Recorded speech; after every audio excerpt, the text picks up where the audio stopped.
حسین اور کربلا، حسین اور کربلا۔ ذوالحجہ کا مہینہ شروع ہو چکا ہے۔ ایک طرف امام مسلم شہید ہو گئے ہیں اور ان کے دونوں بیٹے بھی دردناک طریقے سے ذبح کر دیے گئے ہیں، اور دوسری طرف امام حسین رضی اللہ تعالیٰ عنہ مسلم بن عقیل کا خط ملنے کے بعد کوفہ کی طرف روانہ ہو چکے ہیں، کیونکہ حضرت مسلم بن عقیل نے اپنے خط میں امام حسین سے کوفیوں کی عقیدت، بے پناہ محبت اور ہزارہ آدمیوں کے ان کے ہاتھ پر بیعت کرنے کی اطلاع خط کے ذریعے دے دی تھی، کیونکہ امام کے پاس سب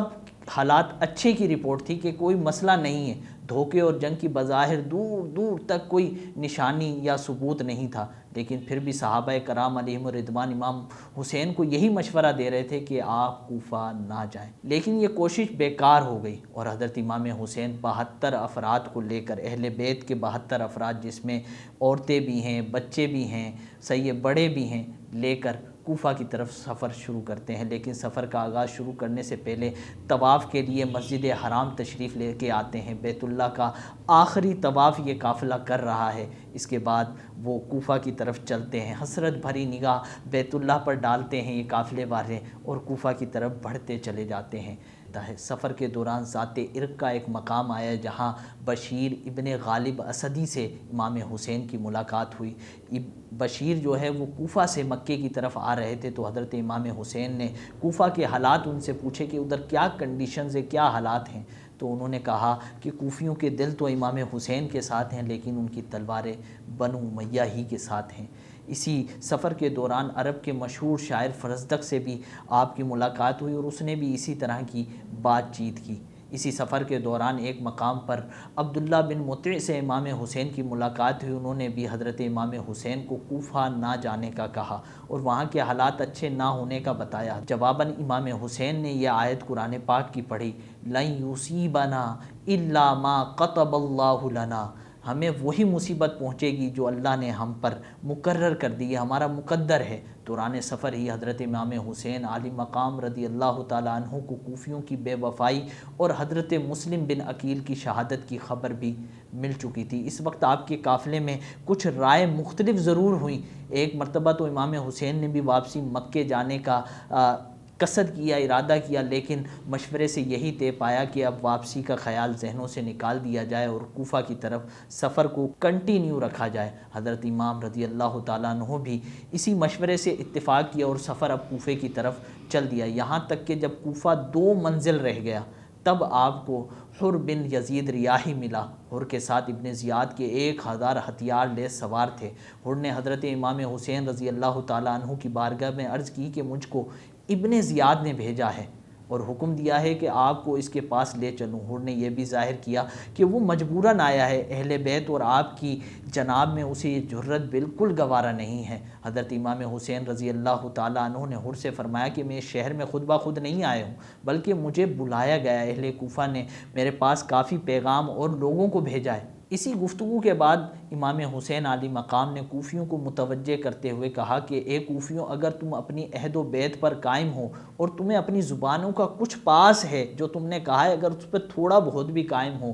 تو میں شہر میں داخل ہو جاتا ہوں، ورنہ یہیں سے واپس چلا جاتا ہوں۔ حر نے قسم کھا کر کہا کہ ہمیں اس بات کا علم نہیں ہے کہ آپ کی طرف خط بھیجے گئے ہیں، قاصد بھیجے گئے ہیں، میں آپ کو نہ تو اب چھوڑ سکتا ہوں کیونکہ عبید اللہ بن زیاد کا یہی حکم ہے، اور نہ ہی میں آپ کو واپس جانے دے سکتا ہوں۔ حر کے دل میں خاندان اہل بیت کی بڑی محبت تھی، وہ عظمت اس کے اوپر آشکار تھی اہل بیت کی۔ اس نے کئی نمازیں امام حسین کے پیچھے کربلا میں ادا کی، لیکن وہ ابن زیاد کے حکم کی وجہ سے مجبور تھا، اور اس کو یہ اندیشہ تھا کہ اگر وہ امام حسین کے ساتھ نرمی کرے گا، کوئی رعایت کرے گا، تو عبید اللہ بن زیاد کو ضرور یہ بات معلوم ہو جائے گی، کیونکہ حر اکیلے نہیں ہیں، 1000 سپاہی بھی عبید اللہ بن زیاد کے حضرت حر کے ساتھ ہیں۔ ایسی صورت میں کسی بات کا چھپنا ممکن ہی نہیں تھا۔ اگر ابن زیاد کو یہ معلوم ہو جاتا کہ حر نے نرمی کی ہے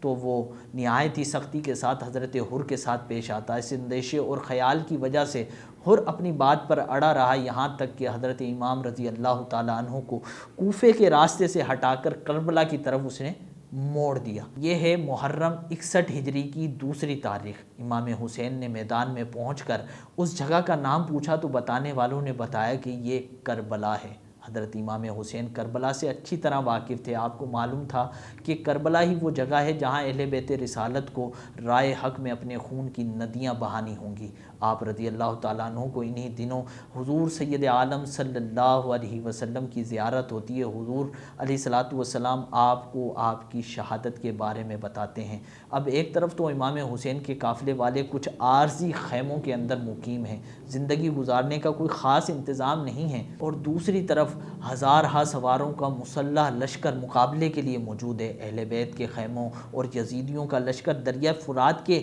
قریب ہی ہے، لیکن امام کے لشکر کو تو ایک قطرہ پہنچنا بھی یزیدیوں نے مشکل کر دیا تھا۔ حالات اتنے خراب تھے کہ فوج کا شور اس قدر تھا کہ اطمینان سے بیٹھنا اور تھکن دور کرنے کی کوئی صورت نہیں تھی۔ اسی دوران حضرت امام حسین کی بارگاہ میں ابن زیاد ایک خط بھیجتا ہے، اور اس خط میں حضرت امام حسین سے یزید کی بیعت کرنے کا کہتا ہے۔ حضرت امام حسین وہ خط پڑھ تو لیتے ہیں، لیکن آپ اس کا جواب نہیں دیتے، اور حیرت کرتے ہیں کہ ان کوفہ والوں میں ذرا سی شرم و حیا نہیں ہے کہ مجھے تو خط لکھ کر بلایا تھا اور اب مجھ سے ہی خط کے ذریعے یزید کی بیعت کا مطالبہ کر رہے ہیں۔ امام حسین کے خط کے جواب نہ دینے سے ابن زیاد کا غصہ اور بڑھ گیا، اور اس نے مزید لشکر اور فوجوں کو بلایا اور ان لشکروں کا سپہ سالار عمر بن سعد کو بنایا، جو اس وقت ملک رے کا گورنر تھا۔ رے خراسان کا ایک شہر ہے جو آج کل ایران کا دارالسلطنت ہے، اور اسے تہران کہتے ہیں۔ یہ سب حضرت امام حق کی عظمت فضیلت سے خوب واقف تھے، اسی وجہ سے ابن سعد حضرت امام حسین رضی اللہ تعالیٰ عنہ سے جنگ کرنے سے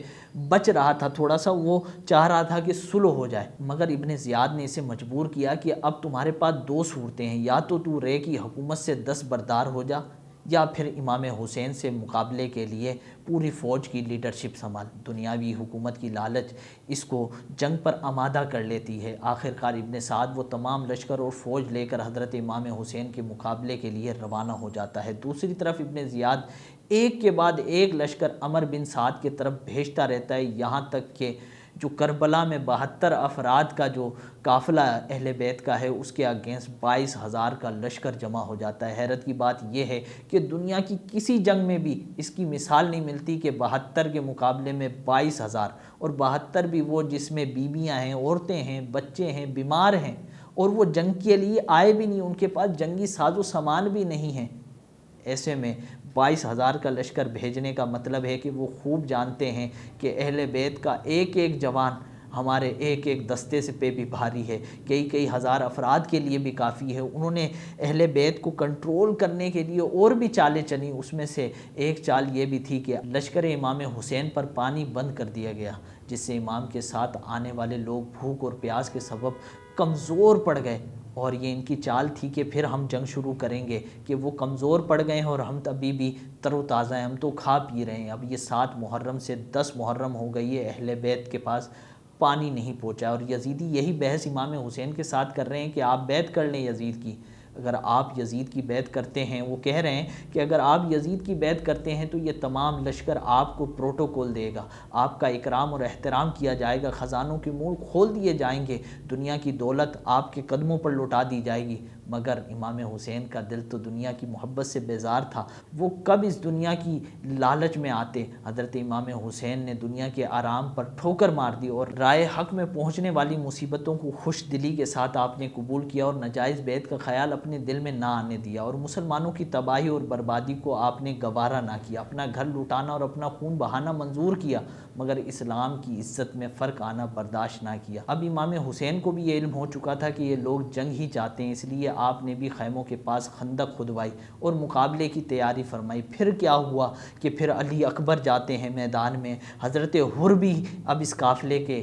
راہی بن چکے ہیں، پھر امام حسین بھی ایک وقت آتا ہے کہ اس قافلے میں خندق کھدوائی اور مقابلے کی تیاری فرمائی۔ جب آپ کو یقین ہو گیا کہ یہ جنگ کے علاوہ کسی صورت راضی نہیں ہے، تو آپ نے بھی جنگ کی تیاری شروع کی اور اپنے خیموں کے ارد گرد خندق کھدوائی۔ حر بھی آپ کے قافلے میں شامل ہو گئے ہیں، اور امام علی اکبر بھی میدان میں شیروں کی طرح لڑ رہے ہیں،